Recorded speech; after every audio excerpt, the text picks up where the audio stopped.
29th. August 29th. That guy almost splashed you.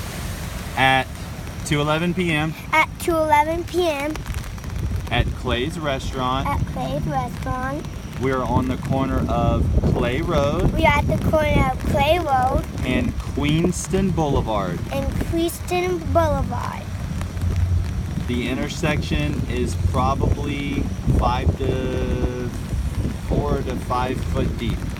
It's the Intersection? The intersection is it might be 4 to 5 feet.